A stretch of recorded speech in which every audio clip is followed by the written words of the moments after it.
Hi friends, government ఏ scheme పెట్టినా ఆ scheme యొక్క డబ్బులు మన అకౌంట్లో పడాలి అంటే ఎన్పిసిఐ లింక్ కంపల్సరీ చేయించుకోవాలి. సో ఏ సబ్సిడీ డబ్బులు పడాలన్నా, ఏ ఆరోగ్యశ్రీ డబ్బులు పడాలన్నా ఎన్పిసిఐ లింక్ అయితే కంపల్సరీ మనం చేయించుకోవాలి. సో ఇదివరకు లాగా మీ సేవకి, బ్యాంక్కి, పోస్ట్ ఆఫీస్ అకౌంట్కి వెళ్ళి మనం అయితే చేయించుకోక్కర్లేదు. సో డైరెక్ట్ మన మొబైల్లోనే చేసుకోవచ్చు. మన దగ్గర సిస్టమ్ ఉంటే సిస్టంలో కూడా చేసుకోవచ్చు. ఏ విధంగా అనేది స్టెప్ బై స్టెప్ క్లియర్గా మీకు ఎక్స్ప్లెయిన్ చేస్తాను. వీడియో లాస్ట్ దాకా చూస్తే మీకు కంపల్సరీ క్లారిటీ అయితే వచ్చేస్తుంది.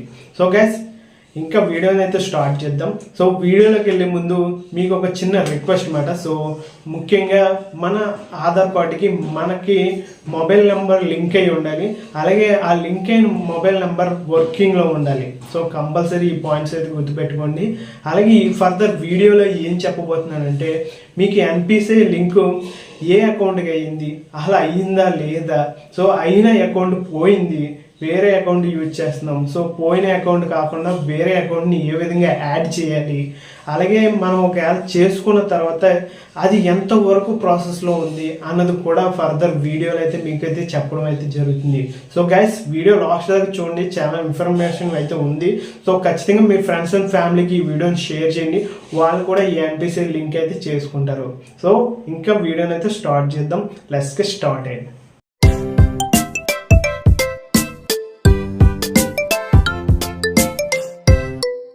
గైస్, ముందుగా మీ దగ్గర ఉన్న ఏదైనా క్రోమ్ బ్రౌజర్ ఏదైనా పర్లేదు. సో ఒకసారి బ్రౌజర్ అయితే ఓపెన్ చేయండి. ఓపెన్ చేసిన తర్వాత గూగుల్ సెర్చ్లో మీరు ఎన్పిసిఐ అని కొట్టండి, సెర్చ్ చేయండి అన్నమాట. సో సెర్చ్ చేయగానే మనకి ఇక్కడ క్వశ్చన్ వచ్చింది చూసారా, national payment corporation of India. So దాని మీద ఒకసారి ట్యాప్ చేస్తే మీకు ఈ పేజ్కి అనేది రావడం జరుగుతుంది. ఇక్కడ ప్రోడక్ట్ పక్కన కన్జ్యూమర్ అని ఉంది కదా, సో దీని మీద ఒకసారి ట్యాప్ చేయండి. ట్యాప్ చేస్తే మనకి ఈ విధంగా ఆప్షన్స్ అనేది రావడం జరుగుతుంది. ఒకవేళ మొబైల్లో చేస్తే మీరు ఖచ్చితంగా డెస్క్టాప్ ఆప్షన్ అయితే ఎనేబుల్ చేసుకుని మీరైతే ఈ వర్క్ అయితే కంప్లీట్ చేయండి. సో తర్వాత కన్జ్యూమర్లోకి వెళ్తే మీకు ఇది కనబడుతుంది. సో ఇక్కడ ఈ చివరి ఆప్షన్లో భారత్ ఆధార్ షేడింగ్ అని ఉంది కదా, సో దాని మీద ఒకసారి ట్యాప్ చేయండి. ట్యాప్ చేయగానే మనకి ఈ పేజ్ అయితే ఓపెన్ అవుతుంది. ఇక్కడ వెల్కమ్ టు భారత్ ఆధార్ షీడింగ్ అని ఉంది కదా, ఇక్కడ మనకి 5 ఆప్షన్స్ అయితే ఉంటాయి. సో ఈ 5 ఆప్షన్స్లో మనకి స్టార్టింగ్ ఆధార్ సీడింగ్ అయితే ఏదైతే ఉందో అది బాగా ఉపయోగపడుతుంది. ఇక్కడ మనకి టైం లైన్ అయితే ఇస్తారనమాట. సో 8 నిమిషాల్లో ఈ వర్క్ అనేది కంప్లీట్ చేసుకోవాలి. ఒకవేళ లేకపోతే ఈ పేజ్ అనేది మళ్ళీ క్లోజ్ అయిపోతుంది. మళ్ళీ రీస్టార్ట్ చేసి మళ్ళీ మనం ఈ పేజ్ అనేది మళ్ళీ ఓపెన్ చేసుకుని మళ్ళీ వర్క్ అనేది ఫస్ట్ నుంచి చేయాల్సి వస్తుంది. సో ఈ 8 మినిట్స్లో కంప్లీట్ అయిపోయేలాగా మేబీ ట్రై చేయండి. ఇక్కడ చూసుకుంటే ఆధార్ సీడింగ్ అని ఉంది కదా, సో దాని మీద ఒకసారి ట్యాప్ చేస్తున్నాను. సో ఇక్కడ మన ఆధార్ నెంబర్ ఎంటర్ చేయాలి. సో ఇక్కడ మన ఆధార్ నెంబర్ ఎంటర్ చేసాం కదా, ఈ పక్కన మనం ఈ ఆధార్కి లింక్ ఏం చేసుకోవాలి అంటే మనకి ఇప్పుడు నీకు 3 ఆప్షన్స్ చెప్తున్నాను చూడండి. ఇక్కడ సీడింగ్ దాని మీద క్లిక్ చేస్తే మనకి ఇక్కడ ఫ్రెష్గా అంటే మనం ఇప్పుడు దాకా ఏ లింక్ అవ్వలేదు అనుకుంటే మనం ఫ్రెష్ సీడింగ్ అని చేసుకోవాలి. ఒకవేళ అయ్యిందో లేదో తెలుసుకోవాలనుకోండి, ఇక్కడ మనకి ఆధార్ మ్యాప్డ్ స్టేటస్ అని ఉంది కదా, 3 ఆప్షను, దాంట్లోకి వెళ్ళాలి. ఒకవేళ మీరు చేసుకున్నారో లేదో తెలియకపోతే, ఒకవేళ మీకు ఖచ్చితంగా తెలుసు మీకైతే ఏం బ్యాంకు లింక్ అవ్వలేదని గ్రామ సచివాలయం కానీ పోస్ట్ ఆఫీస్ నుంచి కానీ ఎవరైనా ఫోన్ చేసి చెప్తే మాత్రం మీకు ఏ లింకు లేదు. సో ఖచ్చితంగా ఫ్రెష్ అని పెట్టుకోండి. ఒకవేళ మీకు బ్యాంక్ లింకే ఉంది, ఆ బ్యాంక్లో ఆ అకౌంట్ క్లోజ్ అయిపోయింది, వాడి అకౌంట్ క్లోజ్ అయిపోయింది, ఆ బ్యాంక్లోనే వేరే అకౌంట్ తీసుకున్నారనుకోండి, ఈ రెండోది పెట్టాలి, 2 ఆప్షన్ పెట్టుకోవాలి. ఒకవేళ మీరు వేరే బ్యాంకు డైరెక్టర్ ఇప్పుడు ఆ అకౌంట్ వాడటం లేదు, ఆ బ్యాంకులో కాకుండా వేరే బ్యాంకులో అకౌంట్ ఉందనుకోండి, సో 3 ఆప్షన్ అనేది క్లిక్ చేసుకోవాలి. ఒకవేళ మీకు ఆధార్ సీడింగే వద్దు, అసలు నాకు ఏ సబ్సిడీ అమౌంట్ పడదు, ఈ ఆధార్ సీడింగ్ లింక్ అసలు వద్దు అనుకుంటే ఇక్కడ డీ సీడింగ్ అని ఉంది కదా, సో దాని మీద ట్యాప్ చేస్తే మనకి ఏ అకౌంట్కి లింక్ అవ్వదు ఆధార్ కార్డు.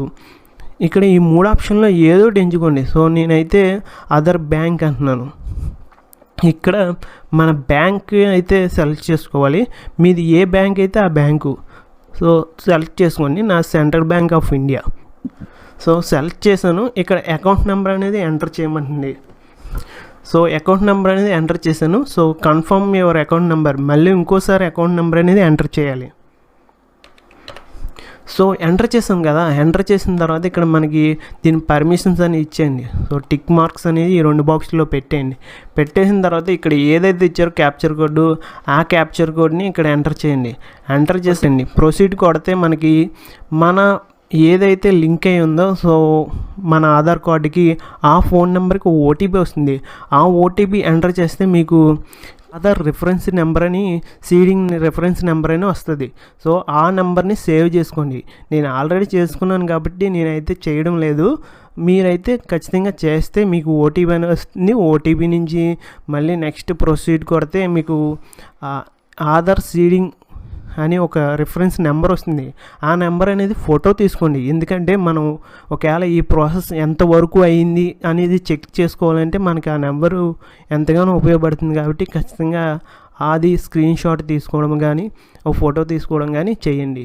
సో తర్వాత వచ్చేసి ఇక్కడ మనకి సర్వీస్ స్టేటస్ అని ఉంది కదా, ఒకవేళ మీరు ఆధార్ సీడింగ్ ఎంతవరకు అయింది అన్నది చెక్ చేసుకోవాలంటే ఇక్కడ మనకి సర్వీస్ స్టేటస్లోకి వెళ్తే ఇక్కడ సీడింగ్ అని ఉంటుంది. మనం డీసీడింగ్ ఏం చేయలేదు కదా, సీడింగ్ చేసాం. సీడింగ్లో మనం ఏదైతే ఆప్షన్ పెట్టుకున్నామో ఆప్షన్ మళ్ళీ క్లిక్ చేసుకోండి. క్లిక్ చేసుకున్న తర్వాత మనం ఏ డేట్కి ఎంటర్ చేసామో అని అడుగుతుంది. మీరు ఎంటర్ చేసిన డేట్ అయితే మీకు ఐడియా ఉంటుంది కదా, సో ఆ డేట్ని అక్కడ ఎంటర్ చేయండి. ఎంటర్ చేసిన తర్వాత ఇక్కడ సెలెక్ట్ యువర్ సర్వీస్ అని ఉంది. సో ఆధార్ సీడింగ్ స్టేటస్ అని ఉంటుంది, అదే క్లిక్ చేయండి. ఇక్కడ వేరే ఆప్షన్ అయితే ఏమీ ఇవ్వలేదు. రిఫరెన్స్ నెంబర్ మీకు ఆల్రెడీ రిఫరెన్స్ నెంబర్ అయితే వచ్చి ఉంటుంది. ఆ రిఫరెన్స్ నెంబర్ని ఇక్కడ అయితే ఎంటర్ చేయండి. ఇక్కడైతే ఎంటర్ చేయాలి. ఎంటర్ చేసిన తర్వాత ఇక్కడ క్యాప్చర్ కోడ్ని ఎంటర్ చేసి చెక్ యువర్ స్టేటస్ అని కొట్టండి. అప్పుడు మీ ఆధార్కి లింక్ అయి ఉన్న ఫోన్ నెంబర్కి మళ్ళీ ఓటీపీ వస్తుంది. ఆ ఓటీపీని ఎంటర్ చేసి నెక్స్ట్ స్టెప్కి వెళ్ళండి. అక్కడ మీకు మొత్తం చూపెడుతుంది అన్నమాట, మీరు ఎప్పుడు చేసుకున్నారు, ఇంకా ఎంత ప్రాసెస్లో ఉంది, ఎక్కడ ఉంది అనేది కూడా అక్కడ చూపించడం అయితే జరుగుతుంది. సో ఇక్కడ మనకు ఒకవేళ ఆధార్ కార్డ్ మ్యాప్డ్ స్టేటస్ అంటే లింక్ అయిందో లేదో తెలుసుకోవచ్చు. ఇక్కడ మీ ఆధార్ కార్డు నెంబర్ కొట్టండి. సో ఎంటర్ చేసిన తర్వాత ఇక్కడ క్యాప్చర్ ఐడి కొట్టండి. మీకు ఓటీపీ అనేది రావడం జరుగుతుంది. ఆ ఓటీపీని ఎంటర్ చేసి సబ్మిట్ చేయండి. సబ్మిట్ చేస్తే మీకు లింక్ అయి ఉన్న ఆ బ్యాంక్ అకౌంట్ని ఇక్కడ చూపెడుతుంది. చూడండి ఒకసారి. ఇక్కడ సెంట్రల్ బ్యాంక్ ఆఫ్ ఇండియా నేను రీసెంట్గానే చేసుకున్నాను. నా బ్యాంక్ అకౌంట్ క్లోజ్ అయిపోతే వేరే బ్యాంక్ అకౌంట్కి నేను ఆధార్ సీడింగ్ని ట్రాన్స్ఫర్ చేశాను. సో ఈ లింక్ని అనేది మార్చుకున్నాను అనమాట ఈ బ్యాంక్కి రీసెంట్గానే. చూడొచ్చు మీరు ఇక్కడ 2024 11వ నెల 15వ తారీఖు మీరైతే చూడొచ్చు. ఏ డేట్కి మార్చుకున్నాను అనేది కూడా ఇక్కడ మనకి మెన్షన్ చేశారు. Aadhaar mapping history. సో మన ఆధార్ మ్యాపింగ్ హిస్టరీ ఎంతవరకు అయినది అనేది ఇక్కడ మనకి చూపెడుతుంది. అలాగే అకౌంట్ డీటెయిల్స్. ఇవన్నీ పెద్దగా ఉపయోగపడేది కాదు. మనకి మెయిన్గా ఉపయోగపడేది ఆధార్ సీడింగ్ ఒకటే. సో ఫ్రెండ్స్, మొత్తం క్లారిటీగా ఎన్పిసిఐ గురించి మొత్తం క్లియర్గా చెప్పాను అని నేను ఆశిస్తున్నాను. సో ఖచ్చితంగా ఈ వీడియో మీకు హెల్ప్ అయితే ఖచ్చితంగా లైక్ అయితే చేయండి. మీ ఫ్రెండ్స్ అండ్ ఫ్యామిలీకి ఈ వీడియోని అయితే షేర్ చేయండి. వాళ్ళు కూడా తెలుసుకుంటారు ఏ విధంగా చేసుకోవాలనేది. సో సబ్స్క్రైబ్ మాత్రం మర్చిపోద్దు. పక్కన ఉన్న బెల్ ఐకాన్ కూడా క్లిక్ చేసుకోండి. ఎందుకంటే నేను ఎటువంటి ఇన్ఫర్మేషన్ వీడియోస్ చేయగానే మీకైతే నోటిఫికేషన్ రావడానికి. సో ఖచ్చితంగా బెల్ ఐకాన్ అయితే క్లిక్ చేసుకోండి. So please like and share and subscribe. Thanks for watching. Thanks for supporting. జై హింద్.